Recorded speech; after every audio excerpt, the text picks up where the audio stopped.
Assalamualaikum warahmatullahi wabarakatuh. Perkenalkan, nama saya Akmal Sultan Muhammad dari Perbankan Syariah kelas 2B. Di sini saya akan mempresentasikan makalah buatan saya yang berjudul Nasikh dan Mansukh Pelajaran Usul Fikih.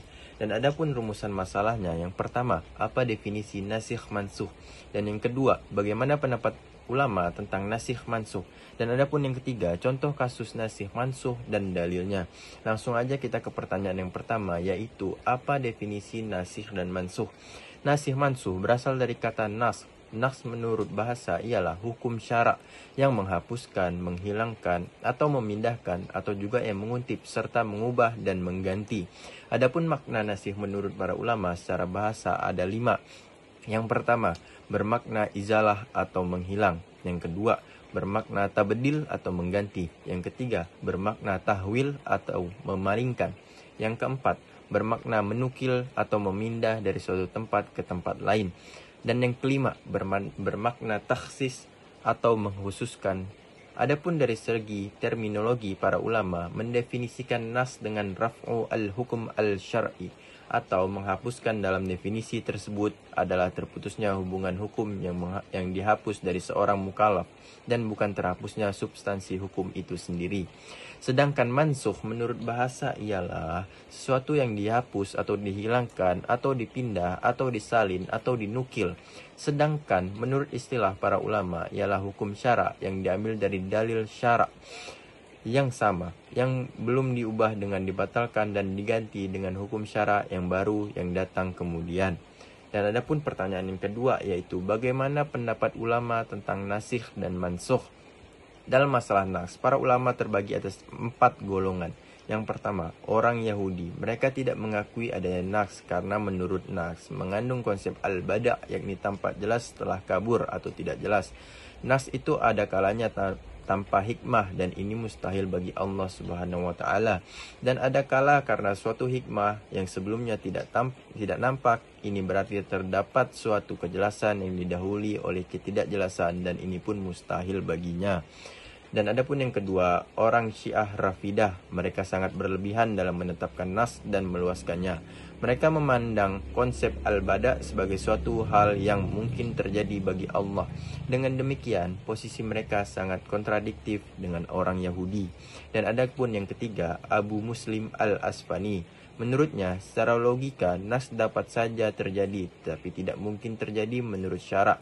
Dikatakan pula bahwa ia menolak sepenuhnya terjadi nas dalam Al-Quran, dengan pengertian bahwa hukum-hukum Quran tidak akan dibatalkan untuk selama-lamanya.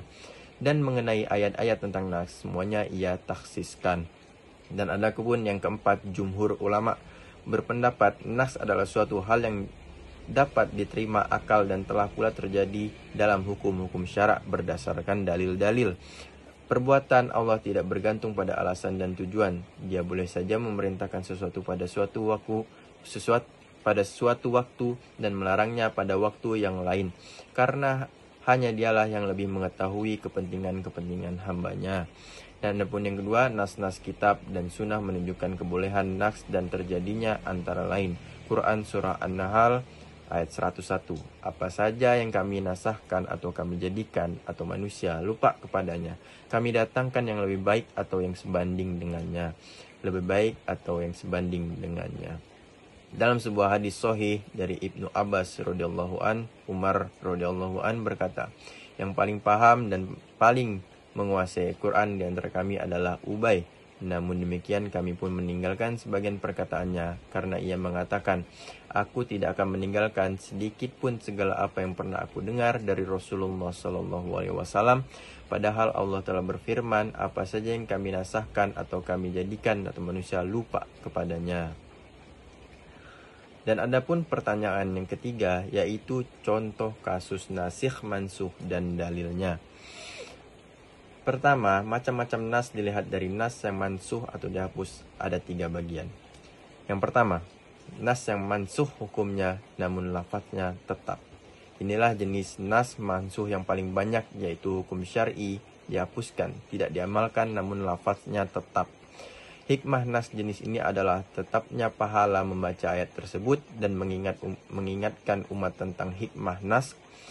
Terlebih dalam terlebih dalam hukum yang diiringkan dan dimudahkan.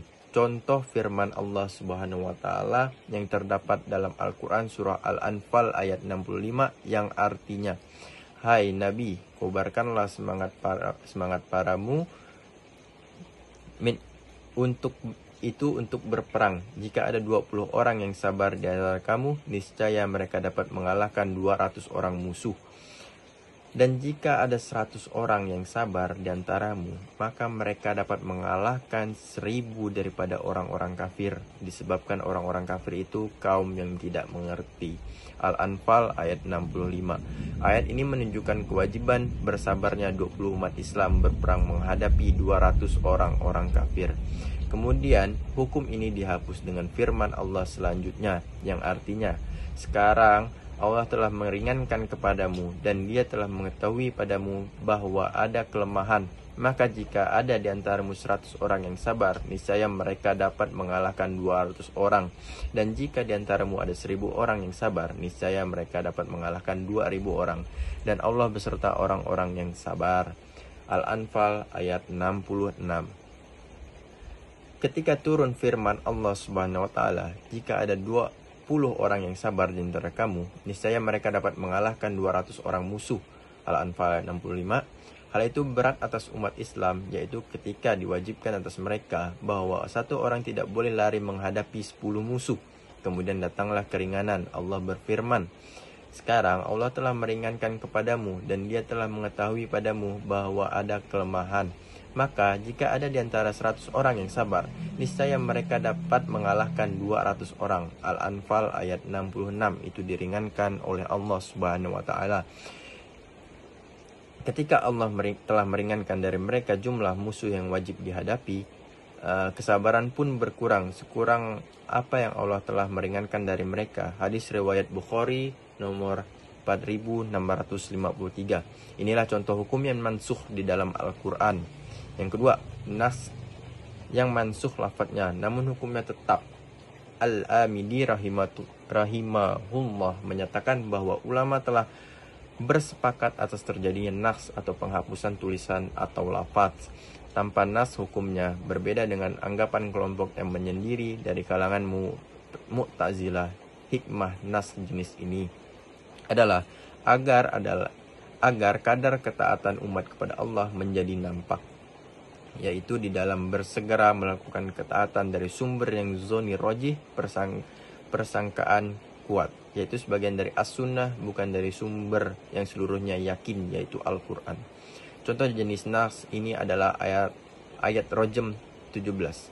Umar bin Al-Khattab berkata, "Sesungguhnya aku khawatir zaman yang panjang terhadap manusia sehingga seorang akan berkata, kita tidak mendapati rajim di dalam kitab Allah, sehingga mereka menjadi sesat dengan sebab meninggalkan satu kewajiban yang telah diturunkan oleh Allah. Ingatlah, sesungguhnya rajim adalah hak atas orang yang berzina dan dia telah menikah. Jika bukti telah tegak atau ada kehamilan atau ada pengakuan." Sufyan berkata, "Demikianlah yang aku ingat. Ingatlah, Rasulullah SAW telah melakukan rajm, dan kita telah melakukan rajm setelah beliau." Hadis riwayat Bukhari nomor 6829, Muslim nomor 161 dan lainnya. Yang ketiga, nas yang mansuh hukumnya dan lafadznya. Contoh ayat-ayat yang menyatakan 10 kali penyusunan mengharamkan pernikahan. Aisyah berkata, dahulu di dalam apa yang telah diturunkan di antara Al-Quran adalah 10 kali penyusuan yang diketahui mengharamkan, kemudian itu dinaskan atau dihapuskan dengan 5 kali penyusunan yang diketahui. Kemudian Rasulullah SAW wafat, dan itu termasuk yang dibaca di antara Al-Quran. Hadis riwayat Muslim 1452. Maka makna perkataan Aisyah dan itu termasuk yang dibaca di antara Al-Quran adalah yang pertama, yaitu dibaca hukumnya namun lafadznya tidak. Yang kedua, atau orang yang belum kesampaian nas bacaannya masih tetap membacanya. Mungkin kurang lebihnya mohon maaf. Presentasi dari saya Akmal Sultan semoga dapat dicerna dan dapat diterima dan mudah dimengerti. Kurang lebihnya mohon maaf. Assalamualaikum warahmatullahi wabarakatuh.